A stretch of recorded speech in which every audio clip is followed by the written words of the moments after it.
राजस्थान के एक छोटे से कस्बे सुमेरपुर से निकलकर मध्य प्रदेश के प्रतिष्ठित मेडिकल कॉलेज पहुंचने तक का सफर किसी फिल्मी कहानी से कम नहीं है। जी हाँ, आज मैं बात कर रही हूँ गांधी मेडिकल कॉलेज के प्रोफेसर और वरिष्ठ श्वास रोग विशेषज्ञ डॉक्टर लोकेंद्र दवे जी की, जो कि आज हमारे साथ स्टूडियो में मौजूद हैं। सर, बहुत बहुत स्वागत है आपका। नमस्कार।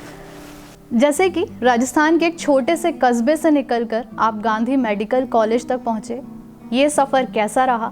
इस दौरान क्या चैलेंजेस और स्ट्रगल्स फेस किए आपने? देखिए, छोटे से कस्बे की बात करें तो बहुत इनिशियल बिगनिंग मेरा चाइल्डहुड जो है उस समय की बात है। तब मैं स्कूल में लगभग तीसरी क्लास तक के लिए वहाँ रहा हूँ।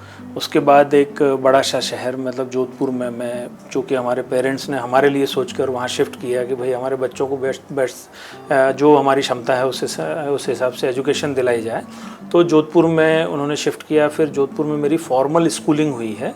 उसके पहले जो कस्बे की आप बात कर रहे हैं तो वहाँ मेरी इनफॉर्मल स्कूलिंग हुई और उसी में मेरा अप टू क्लास 3 तक जो है अपब्रिंगिंग हुआ। लेकिन मुझे लगता है कि कोई भी टीचर यदि आपका प्रॉपर मेंटरिंग करे और बहुत अच्छे से अगर आपकी देखभाल की जाए, परिवार में आपको एक अच्छा वातावरण मिले, तो निश्चित रूप से आगे बढ़ने के लिए अपॉर्चुनिटीज़ में ये सब चीज़ें बाधाएं नहीं आती है। स्कूल में आने के बाद क्लास 3 से लेकर क्लास 12th तक मैंने जोधपुर में पढ़ाई की। बीच में 1 साल के लिए पाली डिस्ट्रिक्ट में, पाली ज़िले में 10th क्लास के लिए मेरी शिफ्टिंग हुई थी। उस समय मैंने 1 क्लास वहाँ की थी। अदरवाइज़ बाकी सारी क्लासेस मैंने जोधपुर से स्कूलिंग की है। और फिर पीएमटी देकर मेडिकल कॉलेज जोधपुर में भी मेरा एडमिशन हुआ, तो वहीं जोधपुर में मेरी अंडर ग्रेजुएशन भी MBBS की क्लास वहीं से मैंने पढ़ाई की पूरी। पोस्ट ग्रेजुएशन के लिए मैं अजमेर में मेडिकल कॉलेज में गया था, जो JLN मेडिकल कॉलेज अजमेर है।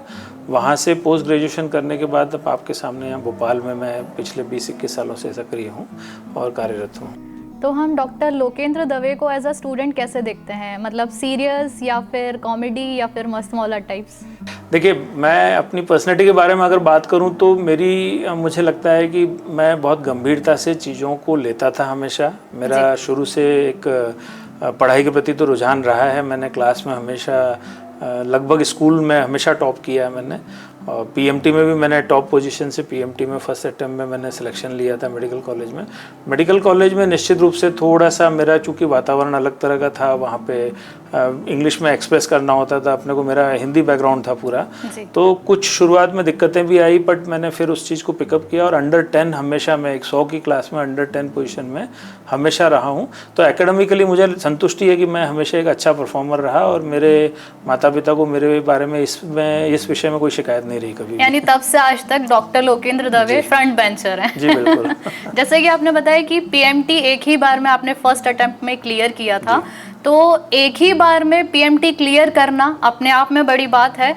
और इस तरीके से आप इस सफलता को कैसे देखते हैं, क्योंकि उस दौर में भी पीएमटी एक बार में क्लियर करना एक बहुत बड़ी बात मानी जाती थी? जी बिल्कुल। देखिए, उस दौर में जब 10-12 हज़ार सीट पूरे ऑल ओवर इंडिया में होती थी, आज के समय में 1-1.25 लाख सीटें हैं। ये 30 साल पुरानी बात है, 32-35 साल पुरानी बात है। तो उस समय बहुत बड़ी बात वाकई में गिनी जाती थी, क्योंकि स्ट्रगल काफ़ी था, मेहनत काफ़ी करनी पड़ती थी। आज भी बच्चे मेहनत करते हैं, नो डाउट, लेकिन मेरा जो उपलब्धि थी वो मुझे लगता है कि एक विशेष उपलब्धि मेरी नज़र में थी, क्योंकि मैंने उस समय भी कोई कोचिंग का सहारा नहीं लिया था। मैंने सेल्फ स्टडी की थी, अपनी कंसेप्ट्स को अपनी किताबों से खुद क्लियर किए थे। और कोचिंग के लिए मैंने बहुत शॉर्ट कोचिंग के लिए, चूँकि उस समय एक मिथ था दिमाग में सब लोगों के कि बिना कोचिंग के नहीं हो सकता है, तो मैंने भी एक जगह अटेम्प्ट किया था। 1 महीने 1.5 महीने की कोचिंग ली थी मैंने, और उसमें मुझे लगा कि जो कुछ भी वहाँ से मुझे गाइडेंस मिला वो एक एड ऑन था। लेकिन मैं आज के बच्चों के लिए भी ये मैसेज देना चाहता हूँ कि ये मिथ से, दिमाग से, हमको ये फीलिंग से ये नहीं करना चाहिए मेहनत कि हमको बिना कोचिंग के कुछ नहीं हो सकता। अपना खुद का मेहनत जो है वो भी कंट्रीब्यूट करती है, और वो हमेशा आपको कहीं ना कहीं पोजीशन लाने में या कहीं ना कहीं सफलता लेने में मदद करती है। तो अपना खुद की प्रयासों को कभी गिव अप नहीं करना चाहिए। बिल्कुल सही बात है। इतना हर चीज़ में फर्स्ट होने के बावजूद आपको आपका मनपसंद विषय नहीं मिला, तो इस स्टेज में आपने कैसे खुद को संभाला और किस मोटिवेशन के साथ आप उसमें आगे बढ़े? देखिए, मैं अगर बात करें तो ये आप एमडी टाइम की जो बात कर रहे हैं कि एमडी एंट्रेंस एग्ज़ाम में मैं जॉब कर रहा था, क्योंकि हमारा एमडी का जो एंट्रेंस एग्ज़ाम है वो काफ़ी लेट हो गया था कोर्ट केसेस के चक्कर में। करीब 8-9 महीने हम लेट हो गए थे उसमें एंट्रेंस में। और इस दौरान मैं जॉब मैंने ज्वाइन कर ली थी। मैं जॉब में भी बड़ा सीरियसली इन्वॉल्व था। उसके साथ में मैंने अपनी प्री पीजी की तैयारी की थी और मात्र 1 नंबर से मैं अपने मनपसंद विषय से चूक गया था। तो उसका मुझे इनिशियल स्टेज में थोड़ा सा लगा, सेटबैक था कि मुझे ये मेरा मनपसंद विषय नहीं मिला है। मुझे उस समय कश्मकश था कि मैं रिपीट तैयारी करूं या मैं फिर से कुछ और करूं प्रयास या क्या करूं। लेकिन धीरे धीरे जिस विषय में मैं अपना स्पेशलाइजेशन के लिए मुझको अपॉर्चुनिटी मिली ईश्वर की कृपा से, 1-1.5-2 महीने के अंदर खुद को उसमें एडजस्ट कर लिया मैंने, क्योंकि मुझे लगा कि इसमें भी मुझे मज़ा आने लगा है। और जो काम में मुझे मज़ा आने लगा तो फिर 1 या 2 महीने के बाद सोच बदल गई मेरी कि मैं इसी काम में आगे बढ़ूँगा, इसी काम को मैं उसमें स्पेशलाइजेशन के साथ अपने आप को इसमें और अच्छा निखार के और मैं इसमें प्रैक्टिस करूँगा। तो मैं बिल्कुल एक्सेप्ट करता हूँ कि मेरी जो पसंद थी वो मुझे नहीं मिली, लेकिन बाद में मेरी सोच बदल गई। आज मैं ईश्वर को धन्यवाद देता हूँ कि जो कुछ भी मैं कर रहा हूँ वो उस समय जो मुझे विषय ईश्वर ने दिया वो चुन के दिया, और जो ईश्वर करता है वो अच्छे के लिए करता है। मेरा विश्वास है इस पर दृढ़। तो मतलब मैं इससे कह सकती हूँ कि कंटिन्यूटी का होना बहुत ज़्यादा ज़रूरी है। हम कहीं ना कहीं ब्रेक डाउन हो जाते हैं तो हम चीज़ें चेंज कर देते हैं। जी बिल्कुल। देखिए 2 चीज़ें हैं, एक हम प्यार करते हैं जिस चीज़ से उसको पाने के लिए प्रयास करें, और ईश्वर जो देता है कई बार उसमें संतुष्ट होकर उससे प्यार करने लगें। दोनों ही चीज़ें हमारे जीवन में उपयोगी चीज़ें हैं और दोनों को हमें अपनाना चाहिए। कई बार हमें वो चीज़ें नहीं मिलती जो हम चाहते हैं, लेकिन हमें उनको एक्सेप्ट करके उसमें एंजॉय करना आना चाहिए। एग्जैक्टली, एक्सेप्टेंस बहुत ज़रूरी है। जी बिल्कुल। जैसे कि हमारी सफलता में और हमारी हर चीज़ में हमारे पेरेंट्स का एक बहुत बड़ा रोल होता है। ऐसे में आपके पिता की बहुत अहम भूमिका रही आपके डॉक्टर बनने में, क्योंकि उनका सपना रहा कि आप डॉक्टर बने। जी बिल्कुल। देखिए मेरे पिताजी का सपना था, क्योंकि मेरे पिताजी के मन में ये था मेरा बेटा डॉक्टर बने, और मुझे लगता है मैं बचपन में छोटा था तो तब से मुझे डॉक्टर के अलावा कोई प्रोफेशन कभी नज़र ही नहीं आया। इसका कारण भी यही रहा होगा शायद, कि मेरे पिताजी मुझे बचपन से बोलते थे कि आपको डॉक्टर बनना है और आपको मेडिकल कॉलेज में प्रोफेसर बनना है। और मैं इस चीज़ के लिए अपने पिताजी का बिल्कुल कर्जदार हूँ, उनकी सोच का, उनके दृढ़ विश्वास का, जिसकी वजह से उनके आशीर्वाद से मैं यहाँ तक हूँ। और उसमें मेरी माताजी का भी बड़ा योगदान है। उन्होंने पढ़ाई के लिए हर पल में मुझे मोटिवेशन जो दिया और हर पल में जो सपोर्ट दिया, तो पेरेंट्स का डेफिनेटली हर बच्चे के अपग्रामिंग एंड उसका जो करियर शेपिंग होता है उसमें बड़ा योगदान रहता है। और मैं मेरे माता पिता का इस बारे में मैं कंट्रीब्यूशन उनका जो है उसका बिल्कुल कर्जदार हूँ उनका, और उनका आशीर्वाद हमेशा मेरे साथ है, तभी मैं इतना आगे तक आ पाया हूँ। अच्छा डॉक्टर साहब, मैं एक चीज़ ज़रूर पूछना चाहूँगी। आज के टाइम पर काफ़ी फैसिलिटीज़ होने के बावजूद कई लोग ग्रो अप नहीं कर पाते हैं और कम फैसिलिटीज़ में लोग ग्रो अप कर लेते हैं। और कहीं ना कहीं अगर हम देखें तो दोनों चीज़ का एक वाइस वर्सा भी होता है। अच्छी फैसिलिटी का लोग फ़ायदा भी उठाते हैं जी। और ऐसे में आप किस तरीके से उसका सुझाव देना चाहेंगे कि आप किस तरीके से अपने जीवन में आगे बढ़ सकते हैं? देखिए हमारा जीवन में आगे बढ़ने के लिए हमें, जैसे आप बच्चों की बात अगर कर रहे हैं तो बच्चों में मुझे लगता है पेरेंट्स का बड़ा योगदान है। हर वो चीज़ जो बच्चों को हम उपलब्ध कराते हैं उसके बारे में बच्चे को बताया जाना चाहिए कि यू आर ब्लेस्ड, कि ये तुम्हें ये चीज़ मिली है। कई बच्चे जो संख्या है बहुत बड़ी संख्या हो सकती है जिनको ये सब चीज़ें नहीं मिल रही है, और यू आर ब्लेस्ड, बट आपको आगे आने वाले टाइम में इन सब चीज़ों को कंटिन्यू करने के लिए बहुत मेहनत करना पड़ेगा, और अपनी मेहनत का कोई और ऑप्शन नहीं है। ये बच्चों के अंदर फीड करना चाहिए हमें दिमाग में। हमको कोई भी इजी चीज़ जो मिल रही है आज, क्योंकि पेरेंट्स हैं इसलिए मिल रही है, लेकिन अगर आगे हम इस तरह की चीज़ को कंटिन्यू करना चाहते हैं, इस तरह की फैसिलिटीज़ को कंटिन्यू करना चाहते हैं, तो बच्चों के मन में ये भाव हमें भरना चाहिए कि मेहनत का कोई अल्टरनेटिव नहीं है, मेहनत करने से ही सब चीज़ें मिलेगी। और मेहनत करने के बाद हमें दूसरी जो चीज़ बच्चों को बतानी है कि भाग्य का भी और ईश्वर के आशीर्वाद का भी हमें विश्वास रहना चाहिए। कई बार हम मेहनत करते हैं, हमको कोई चीज़ नहीं मिलती है, तो उस समय हमें निराश नहीं होना है, ये भी हमें बच्चों को सिखाना है। ये 2 बहुत इंपॉर्टेंट चीज़ें जो मुझे लगता है आजकल समाज में नहीं हो पा रही है। बच्चों को लगता है ये हमारा अधिकार है जो हमें मिल रहा है। ये फीलिंग के साथ जब बच्चे बड़े होते हैं तो जब उनको आगे बड़े होने पर सफलता नहीं मिल पाती तो बहुत जल्दी टूटते हैं वो बच्चे। तो बच्चों के लिए हमेशा हमें ध्यान रखना है, बच्चों को 2 चीज़ें बताएं कि जो आपको मिल रहा है ये गॉड्स ब्लेसिंग है, और इसके एवज में आपको आगे मेहनत करने के लिए खुद स्व प्रेरणा मिलनी चाहिए आपको। ये हमें बच्चों को बताना जरूरी है। दूसरी कि अगर हमें सफलता नहीं मिले तो हमें टूटना नहीं है, क्योंकि हमारी मेहनत के अलावा ईश्वर का आशीर्वाद और भाग्य का बहुत बड़ा योगदान रहता है हमें किसी भी पोजीशन पे पहुंचाने के लिए।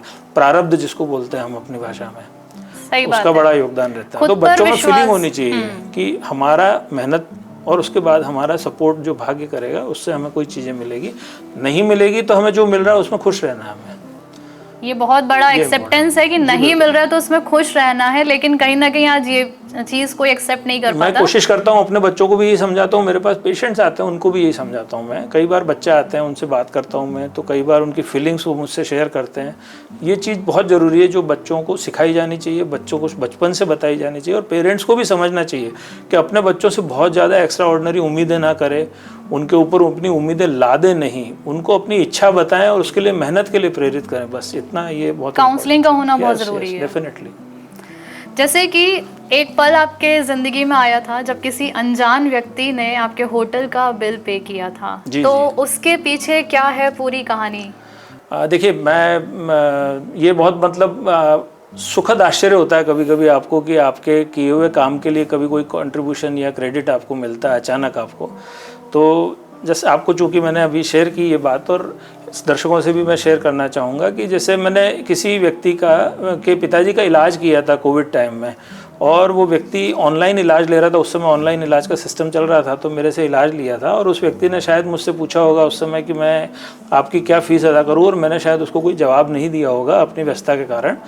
तो वो व्यक्ति ठीक हो गया, उसने मुझे ठीक होने का मैसेज दिया, मैं उसको जानता नहीं था। लेकिन एक दिन हम अपने कुछ दोस्तों के साथ हम लोग कुछ खाना पीने के लिए कहीं गए थे, और उस रेस्टोरेंट में जब मैं उठा अपना बिल पे करने के लिए, तो मुझे ये कहा गया कि साहब आपका बिल ऑलरेडी वो फला व्यक्ति पे कर चुके हैं जो वहाँ बैठे हैं अपने परिवार के साथ। तो मैंने उस व्यक्ति को पूछा जाकर कि भाई आप मेरा बिल क्यों पे कर रहे हैं, क्या ये मतलब कारण है? तो फिर उन्होंने जो है खड़े होकर उस समय अपनी कृतज्ञता व्यक्त की कि साहब आपने मेरे पिताजी का इलाज किया था, मैं आप चूँकि अपने दोस्तों के साथ थे तो मैं डिस्टर्ब करने नहीं आया आपको, और उसने वो बिल पे कर दिया। मैंने उसको बोला भी कि ऐसा नहीं करें, लेकिन ये जो चीज़ है ये दिखाती है कि भाई लोगों में आज भी देखिए डॉक्टर्स के प्रति सम्मान, इस पेशे के प्रति, या इस अच्छे कार्य हमने कोई किए हैं तो उसके प्रति कृतज्ञता लोगों में है और मानवता है लोगों में।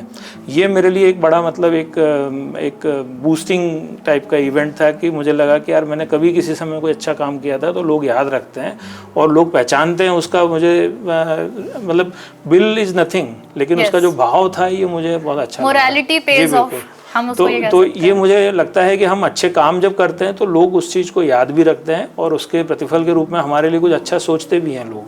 तो ये एक अच्छी बात है। जैसे आपने बताया ये कोविड काल के बात है जब ये सब कुछ हुआ, तो कोविड काल कैसा गुजरा आपका? क्या चीज़ें आपने उस टाइम पर पर्सनली फेस की? देखिए, कोविड काल जो है वो बहुत डिफ़िकल्ट समय था, निश्चित रूप से सभी ने उसको अलग अलग स्तर पे फेस किया। मैं स्टेट का भी नोडल था और अपने कॉलेज का भी नोडल अधिकारी था। हर पेशेंट जो है उसकी एक तरह से जिम्मेदारी थी हम पे। टीम बना के हमने काम किया। मेडिकल कॉलेज के ईच एंड एवरी फैकल्टी और जो हमारे नर्सिंग स्टाफ हैं, हमारे जो वार्ड बॉय हैं, हमारे जो क्लास 4th हैं, इवन एडमिनिस्ट्रेटिव लोग हैं, सभी लोगों ने कंधे से कंधा मिलाकर एक टीम वर्क किया। तब जाके हमने कोविड में बहुत अच्छा काम किया। मुझे लगता है हमीदिया अस्पताल के इतिहास में सबसे ज़्यादा अप्रिशिएशन अगर किसी बीमारी या एपिडेमिक में मिला है तो कोविड में मिला है जी। तो ये बहुत एक अच्छा मतलब बीमारी थी, वो ख़राब पार्ट था लाइफ का, लेकिन हम लोगों ने बहुत कुछ सीखा भी उसमें। टीम वर्क कैसे होता है, काम कैसे करना है, और अच्छा काम करके अप्रिशिएशन, सरकारी हॉस्पिटल में कॉन्फिडेंस लोगों का जो बढ़ा, ये सब चीज़ें मेरे लिए भी एक अच्छा सुखद अनुभव थे। और जो सबसे ख़राब बात थी वो होने वाली डेथ्स, जिनको हम रोक नहीं पा रहे थे। बहुत बड़ी संख्या में डेथ्स हुई, लोगों ने अपनों को खोया, बड़ा अनप्रिडिक्टेबल टाइप की डेथ्स हुई। किसी परिवार में 2-3 मेंबर अचानक चले गए, परिवार के परिवार उजड़ जाते हैं, हमने बहुत करीब से देखा उनको। तो ये सब जो फीलिंग्स है ये मिक्स फीलिंग्स हैं कोविड काल की हमारी मेमोरीज़ में। पर मुझे लगता है अब जो भी ये सब चीज़ें होती है उनको हम जब अवॉइड नहीं कर सकते तो वी हैव टू एक्सेप्ट कि ऐसा था। लेकिन मुझे लगता है उसमें से हमने कई अच्छी चीज़ें जो सीखी उसको हम कैरी फॉरवर्ड करेंगे, और बुरी यादों को भूलना हमारा काम है। एज ए प्रोफेशनल यही हमारी ड्यूटी भी है कि हमको आगे अच्छी चीज़ों को लेके अच्छे उसमें पाथ पे बढ़ना है। तो Covid pandemic was a mix feeling वाला जो एरा था वो मुझे मतलब याद तो सबको हमेशा रहेगा। बट मैं चूँकि नोडल था तो मुझे पूरे प्रदेश की भी मॉनिटरिंग करनी होती थी। मैं अपने खुद के कॉलेज में भी मॉनिटरिंग करता था, इलाज में भी कंट्रीब्यूशन देता था। फर्स्ट जो पेशेंट है मेरे जब एक्सपोज हुए थे मुझसे, तो उस समय एक बड़ा भय का वातावरण था। लेकिन मुझे लगता है उस समय शायद ये मेरे मन में फीलिंग थी, और मेरे मन में ये फीलिंग जो है बचपन से है कि अगर हमें किसी मोर्चे पे भेजा जाए और हम पीछे हट जाएंगे तो फिर हम फौजियों को नहीं बोल सकते कि भाई हमारे लिए काम करो, या ये हमारी मतलब फीलिंग हर आदमी की होनी चाहिए कि अगर हम ड्यूटीज़ के टाइम में घबरा कर पीछे हट जाएं तो फिर हमारा होना बेकार है। दुनिया डॉक्टर्स की तरफ, नर्सेज की तरफ बीमारी की टाइम देख रही थी, तो हमें तो आगे आना ही था। तो मुझे लगता है लीडरशिप के नाते या किसी भी तरह से अगर मैंने ओपीडी में या कहीं भी कोई काम किया, मुझे उसको एज ए ड्यूटी लेना था, मैंने ड्यूटी के रूप में लिया। याददाश्त के रूप में मैंने जैसे आपसे शेयर किया कि मिक्स इमोशंस हैं उसके रिलेटेड सारे, और बहुत सारी ऐसी चीज़ें देखी मैंने उस समय जो नहीं होनी चाहिए लेकिन हुई लोगों के साथ। तो ये मुझे लगता है कि मतलब एक दुखद काल था जिसमें कई सारी पॉजिटिव चीज़ें हमने सीखी भी, कई सारी रिसर्चेज भी हुई, कई सारी नई चीज़ें निकल के आई, लोगों को क्रिटिकल केयर के प्रति जागरूकता आई, लोगों को हॉस्पिटल्स की फैसिलिटी जो सरकार कई सालों में नहीं उपलब्ध करा पाई थी, अचानक कुछ महीनों में अचानक बहुत फैसिलिटी उपलब्ध हो गई अस्पतालों में। तो ये सब चीज़ें पॉजिटिव एस्पेक्ट भी थे उसके। आपका आपके मरीजों के साथ कैसा रिलेशन है? देखिए, मरीजों के साथ कैसा रिलेशन है ये तो मरीज ही बता सकते हैं, लेकिन मेरी तरफ से मैं कोशिश करता हूँ कि हर मरीज के प्रति ईमानदार रहें, उसका डायग्नोसिस जितना हमें समझ में आ रहा है अपनी अवेलेबल स्किल्स के हिसाब से उसको पूरा डायग्नोस करें, ट्रीटमेंट में जहाँ से उसको मदद मिल सकती है वहाँ से हम मदद करें। चिकित्सकीय पेशा देखिए क्या है, मजबूरियाँ होती है आर्थिक हमारी, लेकिन ये पैसा कमाने के लिए नहीं बना है। ये मैं यंगस्टर्स डॉक्टर्स को भी कहना चाहता हूँ, चिकित्सकीय पेशा अच्छा काम करने के लिए बना है, उसके पीछे पैसा आता है तो वो पैसा अच्छा है हमारे लिए। आप अच्छा काम करिए, अच्छा डायग्नोसिस बनाइए, मरीज की फीलिंग्स को समझिए, उसकी आवश्यकताओं को समझिए, उसकी क्या हो सकता है मदद करिए, और उसके साथ आप आगे बढ़िए। तो आपके पास जो पैसा आएगा वो अच्छा पैसा भी आएगा और आपको पैसे की कमी भी नहीं रहेगी कभी। काम जितना अच्छा करेंगे उतना ही अर्थोपार्जन अच्छे से होगा। तो पैसा कमाना डॉक्टर का उद्देश्य कभी नहीं होना चाहिए। पैसा अपने आप आएगा डॉक्टर्स के पास या कोई भी प्रोफेशनल के पास। आप अच्छा काम करिए, क्वालिटी ऑफ वर्क करिए, ये इंपॉर्टेंट होता है हमारी लाइफ में। और मैं तो कम से कम अपने लिए भी फॉलो करने की कोशिश करता हूँ और दूसरों को भी यही हमेशा बोलता हूँ कि आप लोग भी ऐसा करिए। मेरे स्टूडेंट को भी हमेशा जब विदाई होती है तो उनको ये बोल के ही भेजता हूँ मैं कि तुमको ज़िंदगी में अच्छे काम के पीछे चलना है, बाकी पैसे के पीछे नहीं चलना है। पैसा अपने आप आएगा तुम्हारे पीछे। मेरे जीवन का तो ये अनुभव है। ये विचारधारा सकारात्मक तौर पे मेडिकल फील्ड में एक बहुत बड़ी बात है। सभी प्रोफेशन में, बट हाँ मेडिकल फील्ड में इसलिए कि यहाँ आदमी बीमार आता है हमारे पास, तो वो इमोशनल स्टेज होती है उसकी, उसमें हमको उसके साथ खड़ा रहना पड़ता है। तो ये एक अलग थोड़ा सा फील्ड है और इसमें आना भी उन्हीं लोगों को चाहिए जिसमें थोड़ा सा मानवता का विचार है। खाली पैसा कमाने के लिए लोग नहीं आए इस फील्ड में, मेरा ऐसा मानना है। बिल्कुल। मेडिकल फील्ड में इतनी व्यस्तता के कारण आप अपनी फैमिली और प्रोफेशनल लाइफ और पर्सनल लाइफ कैसे मैनेज करते हैं? देखिए, फैमिली का तो निश्चित, अगर मेडिकल प्रोफेशन में कोई व्यक्ति काम कर रहा है तो उसको फैमिली लाइफ कॉम्प्रोमाइज़ होती है उसकी। और ये मतलब हम हर डॉक्टर समझते हैं इस बात को। अगर आप प्रोफेशनल लाइफ को अच्छे से कर रहे हैं काम, तो आपकी फैमिली लाइफ जो है उसमें डिस्टर्बेंसेस आएंगे। यहाँ फैमिली को मैं धन्यवाद देना चाहता हूँ, मेरी पत्नी को, मेरे बच्चों को, मेरे माता को। पिताजी तो अब नहीं रहे मेरे, लेकिन इन लोगों ने मुझे हमेशा सपोर्ट किया। मैं बाहर निकलता हूँ तो पीछे ये लोग मेरे से कोई ज़्यादा उम्मीदें नहीं करते हैं, इसलिए मैं ज़्यादा अच्छा काम कर पाता हूँ। लेकिन हाँ, जब मौका मिलता है तो मैं इनके साथ घूमने फिरने भी जाता हूँ, मैं इन लोगों को घूमने फिरने भी ले जाता हूँ। मैं तीर्थ यात्राएँ भी माता जी को करा लाया। मैं अपने पत्नी और बच्चों के साथ छुट्टियां भी बिताता हूं। वो एक टाइम स्लॉट होता है जब हम परिवार के लिए डेडिकेटेड टाइम देते हैं, उस समय फिर प्रोफेशन को भूलना पड़ता है। तो this is how we balance. लेकिन हाँ, डे टू डे लाइफ में इन लोगों को धन्यवाद है, परिवार वालों को। उन लोगों की वजह से हम आगे आके बहुत अच्छे से काम कर पाते हैं। ये हर उस प्रोफेशन में जिसमें व्यक्ति बहुत अच्छे से मेहनत करके आगे आता है, तो मेरे ख्याल से परिवार का योगदान तो हर व्यक्ति को बहुत महत्वपूर्ण है और देना भी चाहिए परिवार वालों को। हर परिवार का व्यक्ति महत्वपूर्ण है, लेकिन प्रोफेशन के अंदर सपोर्ट उनका जो है वो हमें आगे लाने में मदद करता है। यानी आपकी फील्ड में जो व्यस्तता के बीच पूरा एक मैनेजमेंट रहा, तो उसमें फैमिली सपोर्ट एक बहुत बड़ा योगदान। हाँ बिल्कुल बिल्कुल। ये मैं तो पूरी तरह से क्रेडिट मेरे माँ बाप को और मेरे परिवार को देता हूँ, मेरी ज़िंदगी की सफलताओं का या मेरी ज़िंदगी के स्टेटस का। और मुझे लगता है मैं जो कुछ भी कर रहा हूँ वो उन्हीं के भाग्य का कर रहा हूँ। मुझे तो शायद ईश्वर ने जो काम करने के लिए भेजा वो कर रहा हूँ, लेकिन उनके भाग्य का कर रहा हूँ। अगर हम वास्तविक जीवन में बात करें तो अब हम डॉक्टर लोकेंद्र दवे के बारे में जानते हैं कि उन्हें क्या क्या पसंद है, उनकी हॉबीज़ क्या क्या हैं। जी, अब देखिए, हॉबीज़ में प्रोफेशन में इतना ज़्यादा बिजी रहने के बाद बहुत कम समय निकल पाता है कि हम हॉबीज़ के लिए दे पाएँ। और मैं आपको ईमानदारी से बताऊं कि हॉबीज़ में कभी मेरी परसिस्टेंट कोई एक काम के लिए प्रति कोई रुझान नहीं रहा कभी भी। मैं लेकिन जिस काम के लिए मेरा रुझान रहा, मुझे देखिए लोगों से मिलना जुलना बहुत पसंद है। मैं समय निकालता हूँ सोसाइटी के लोगों से, अलग अलग लोगों से मिलने, मुझे मज़ा आता है उसमें, लोगों से बातचीत करने में। और दूसरा, मेरा जहाँ भी मैं जाता हूँ वहाँ का लोकल फूड एंड फूड के प्रति मेरा बड़ा अट्रैक्शन रहता है हमेशा। हालांकि हेल्थ कॉन्शियस होने की वजह से अब उम्र बढ़ने के साथ ये भी चीज़ें धीरे धीरे लिमिट हो रही है, लेकिन खाने पीने का मुझे बड़ा शौक़ है। मैं लोगों से मिलने का बड़ा शौकीन हूँ। बीच बीच में मेरे शौक़ बदलते रहते हैं, कभी स्पोर्ट्स के प्रति थोड़ा, कभी स्विमिंग के लिए गए तो उस समय थोड़ा लगातार चला, तो कंसिस्टेंट एक ही चीज़ लगातार नहीं हो पाती लंबी। लेकिन हाँ, निश्चित रूप से मैंने जैसे बदल बदल के हर चीज़ को मैंने एंजॉय किया है, हर चीज़ को ट्राई किया है। बट अगर मैं बात करूँ शौक़ की लगातार कुछ करने की, तो ऐसा एकदम से कमेंटेबल कुछ ऐसा नहीं है। हाँ, जीवन में सब चीज़ों को मैंने अनुभव लिया है और सब चीज़ों को एंजॉय किया है, ये मैं आपसे ज़रूर कह सकता हूँ। यानी एडवेंचरस लाइफ जीना बहुत पसंद करते अच्छा लगता है। हाँ, अच्छा लगता है। मैं मतलब एक्सपेरिमेंट करता रहता हूँ, मज़ा लेता हूँ हर चीज़ का, और फिर मुझे लगता है ये ठीक है, नहीं है, जो भी है, लेकिन but I have some experience. Yes yes. जैसे कि आपने बताया फूडी हैं आप, तो आपको कुकिंग का भी शौक होगा? थोड़ा बहुत। हाँ, बिल्कुल है। और मैं अपने घर में कभी कभी एंजॉय करता हूँ इस चीज़ को, मैं कोशिश करता हूँ। आपको खाने में सबसे ज़्यादा क्या पसंद है? देखिए, मैं राजस्थान से बिलोंग करता हूँ, आपने सुना तो मैं राजस्थानी फूड का बड़ा शौकीन हूँ। राजस्थानी जो आइटम्स होते हैं उनके लिए बड़ा मैं क्रेजी रहता हूँ। बाकी मैं, लेकिन साउथ इंडियंस भी कभी मतलब अच्छा लगता है मुझे। मैं जहाँ जाता हूँ वहाँ का लोकल फूड मैं ट्राई करता हूँ हमेशा, लेकिन मैं वेजिटेरियन हूँ, तो मैं वेजिटेरियन फूड्स के लिए जो भी ऑप्शंस होते हैं वो सब मैं। खाने में क्या बनाना पसंद है? देखिए, बनाने में मैं घर के आइटम जो है, अपने घर में कोई आदमी भूखा न सोए उतना मैं इंतजाम कर सकता हूँ, लेकिन कोई बहुत व्यंजन या वैरायटी वाला आदमी नहीं। लाइक दाल चावल, राजमा चावल, सब कुछ बना सकता हूँ। जो आप बोलेंगे खिला सकता हूँ, पेट भर के आप खा सकते हैं। सबसे अच्छा क्या लगता है?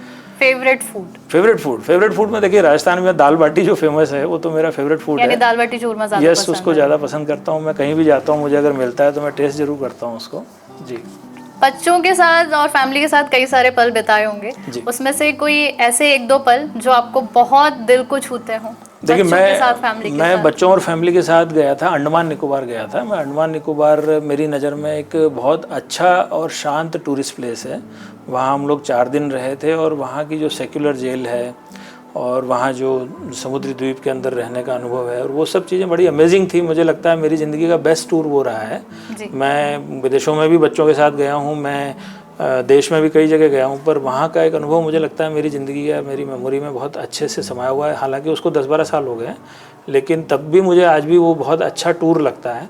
और मुझे ऐसा भी लगता है कि हर भारतीय को अगर मौका मिले तो वहाँ जाना चाहिए, वहाँ फील करना चाहिए वहाँ की जो नेचुरल ब्यूटी है, और वहाँ पे जो सेक्युलर जेल है जहाँ पे जाके आपको इतिहास का अनुभव होता है कि हमारे आज जिस हवा में हम जी रहे हैं, खुले हवा में, उसके लिए लोगों ने कितनी यातनाएं सही और वहाँ कैसे रहे होंगे लोग उस ज़माने में।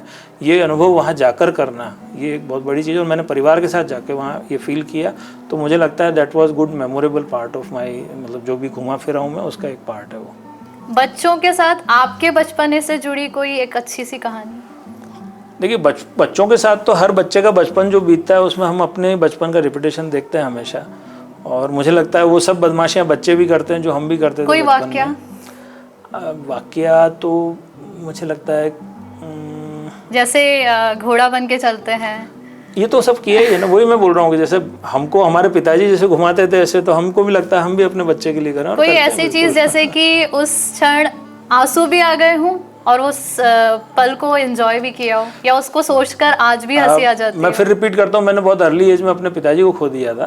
तो मैं अपने बच्चे के साथ जब कुछ मोमेंट्स एंजॉय करता हूँ या कुछ भी चीज़ें होती है, तो मुझे कई बार ऐसा याद आता है कि यार ऐसा मेरे साथ भी हुआ था, या मेरे को भी मेरे पिताजी ने किया था।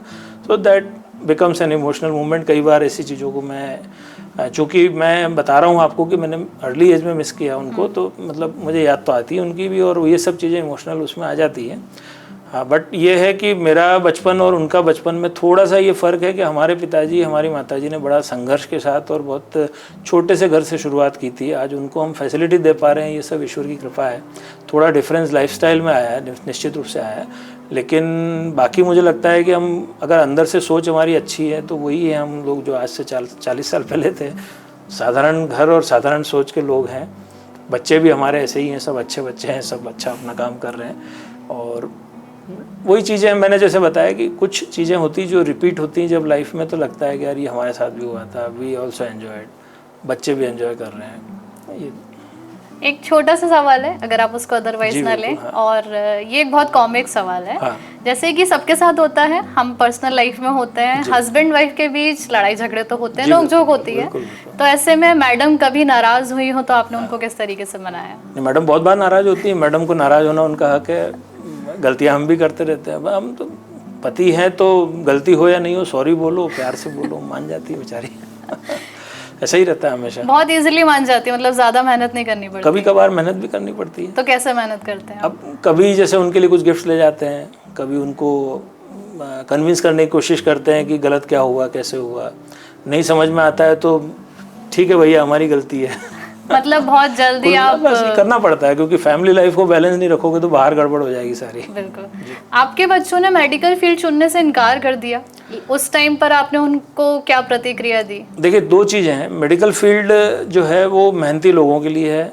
अगर मेहनत करने की इच्छा है और खुद की इच्छा है तो आना चाहिए, उनको प्रेशर करके कभी नहीं लाना चाहिए मेडिकल फील्ड। मैं तो मेडिकल फील्ड का किसी भी फील्ड में जहाँ बच्चों का इंटरेस्ट है, मैंने देखा कि मेरे बच्चों का इंक्लिनेशन बहुत ज़्यादा नहीं है मेडिकल फील्ड में, उनको इस प्रोफेशन की गंभीरता और ये सब चीज़ें अट्रैक्ट नहीं करती है, और डेडिकेशन जितना चाहिए इस फील्ड में वो नहीं दे पा रहे हैं, या अभी पढ़ाई के टाइम भी उनको लगता है हम नहीं कर पाएंगे, तो मैं फोर्स नहीं किया उनको। उन्होंने अपनी चॉइस की, अपनी प्रोफेशन चुना, और मुझे लगता है मैंने उनको हमेशा ये बोला, बेटा जिस प्रोफेशन में भी आप जा रहे हो वहाँ अपना बेस्ट देने की कोशिश करो, क्योंकि प्रोफेशन मेरी नज़र में कोई भी ख़राब नहीं है। हर प्रोफेशन, हर लाइन में काम है।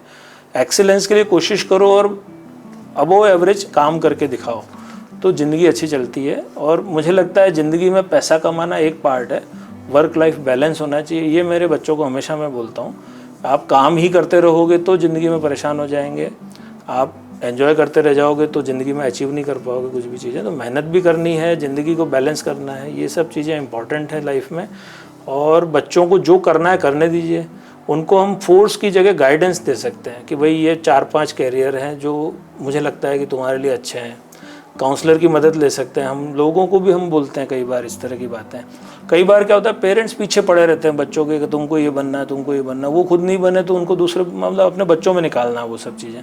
बच्चे की इच्छा है या नहीं है। मैं 3 इडियट मूवी है, वो मेरे लिए आइडियल मूवी है। उसमें बहुत सारे इंसिडेंट्स ऐसे बताए गए हैं, और मुझे लगता है वो बहुत प्रैक्टिकल चीज़ों पे आधारित मूवी है। और मुझे लगता है हमें भी अपनी सोच को वैसा रखना चाहिए कि बच्चे की अगर इच्छा फोटोग्राफर बनने की है तो उसको हम इंजीनियरिंग कॉलेज में क्यों भेज रहे हैं। तो ये हमें फोटोग्राफर के अंदर उसको बहुत अच्छी अपॉर्चुनिटी के लिए पेरेंट्स को उसको सपोर्ट देना चाहिए। और माँ बाप को ये बच्चे को फील कराना चाहिए कि even if you are failed तो भी मैं तुम्हारे साथ हूँ। तब बच्चा बहुत अच्छे से आगे जाएगा, या बच्चा बहुत अच्छे से मेहनत करेगा। गुड गाइडेंस और म्यूचुअल अंडरस्टैंडिंग होना बहुत ज़रूरी है। भले ही तुम फेल हो जाओ, तुम अगर अपनी पसंद का काम कर रहे हो, मैं तुम्हारे साथ हूँ। और तुम फेल हो जाओ तो घबराओ नहीं, मुझसे शेयर करो। ये इतना तो हमको फ्रीडम बच्चों को देनी पड़ेगी, नहीं तो बच्चे क्या डिप्रेशन का शिकार हो जाते हैं। कई बार एक्सपेक्टेशन माँ बाप की नहीं पूरी होने की वजह से साइकोलॉजिकल इश्यूज डेवलप होते हैं, और आजकल बहुत ज़्यादा देखने में आ रहे हैं ऐसी चीज़ें। हाँ, डिप्रेशन में मेन कारण इसका रीज़न है, मुझे लगता है हम बच्चों की साइकोलॉजी को नहीं समझ पा रहे, उनको सपोर्ट कैसे देना है उसके बारे में शायद हम ज़्यादा गंभीरता से ध्यान नहीं दे पा रहे, और बच्चों को उम्मीदों से लाद देते हैं। बच्चों के खुद के एफर्ट्स कैसे कर पाएंगे, उनकी क्या बौद्धिक क्षमता है, उनकी क्या मानसिक क्षमता है, उनकी क्या फिजिकल एबिलिटी है, ये सब पे हम विचार नहीं करते हैं। और इस सब चीज़ों का परिणाम होता है कि बच्चे फिर जो है वो डिप्रेशन की लाइन पे या कहीं और प्रॉब्लम्स में या ड्रग्स के शिकार वगैरह हो जाते हैं। तो ये एक दुर्भाग्यपूर्ण सिचुएशन है, जिसमें मुझे लगता है कि माँ बाप की भी काउंसलिंग होनी चाहिए। माँ बाप को समझना चाहिए माँ बाप अपने बच्चों के प्रति क्या सोच रखें, परिवार में किस तरह की एक्सपेक्टेशन रखें, इसके बारे में खुल के विचार होने चाहिए सोसाइटी में। कंधे पर प्रेशर का हाथ नहीं, कहीं ना कहीं एक सपोर्ट का हाथ होना बहुत जरूरी है। बिल्कुल जरूरी है। देखिए, आप एक नॉर्मल आदमी भी कभी थोड़ा परेशान हो और उसके कंधे पे कोई हाथ रख के ऑल इज वेल कोई बोल दे, तो वो मुझे लगता है कि बहुत बड़ा सपोर्ट है। तो माँ बाप का सपोर्ट तो बहुत बड़ा सपोर्ट रहता है, और बच्चे को हमेशा फील होना चाहिए कि मैं कहीं दुनिया में फेल हो गया तो मेरे घर तो मैं चला जाऊँगा आराम से। ये सोच तो बच्चे में आनी चाहिए। बिल्कुल जी। लाइफस्टाइल और पसंद नापसंद की बात करें तो आपको अमिताभ बच्चन का एंग्री यंग मैन इमेज क्यों पसंद है? देखिए, जब Amitabh Bachchan angry young man के रूप में ग्रो कर रहे थे तो मैं चाइल्डहुड से ग्रो कर रहा था। तो डेफिनेटली जब उस व्यक्ति का स्टारडम था, उस समय मेरा बचपन था, तो मुझे वो स्टारडम उसका अट्रैक्ट करता था। वो इतने बड़े शख्सियत हैं, उनकी कलाकारी का भी मतलब सब लोग जब फ़ैन हैं तो मैं भी देखने जाता था कि क्या देख रहे हैं लोग, जाके वहाँ सिक्के बरस रहे हैं। उस ज़माने में सब होता था, लाइन लगती थी, कम से कम 15-15 घंटे लाइन लग के लोग टिकट लेते थे। तो ये सब मैंने बचपन में जब देखा तो मैं भी उस तरफ आकर्षित हुआ, और फिर उनकी फिल्में देखी तो मुझे लगता था कि ये जो आवाज़ उठा रहे हैं या ये जो शो हो रहा है ये सब एक कॉमन मैन के लिए हो रहा है। उस समय हम भी एक छोटी फैमिली से बिलोंग करते थे, तो हमारे अंदर भी ये सोच आती थी कि ये गरीबों का मसीहा है। तो वो जो अट्रैक्शन है वो फिर बड़े होने के साथ भी बना रहा, और मुझे लगता है अमिताभ बच्चन की लगभग सारी मूवी मैं पसंद करता हूँ। आज भी आती है तो मेरे बच्चे मुझे बुला के चालू करके दिखा देते हैं कि आपके फेवरेट एक्टर की मूवी आ रही है, आप देख लो आके। तो ऐसा रहता है। बहुत बहुत धन्यवाद सर हमारे साथ जुड़ने के लिए। जी थैंक यू। तो ये थे हमारे साथ डॉक्टर लोकेंद्र दवे, जो महज सिर्फ एक डॉक्टर नहीं बल्कि एक समर्पित शिक्षक, होनहार बेटे और एक सच्चे इंसान हैं, जिनके जीवन की कहानी हमें सिखाती है कि सफलता सिर्फ मुकाम हासिल करने में नहीं बल्कि दूसरे व्यक्ति के जीवन में सकारात्मक असर डालने में है। फिर मुलाकात होगी अगले एपिसोड में एक नए शख्सियत के साथ। तब तक बने रहिए पीपल्स अपडेट के साथ।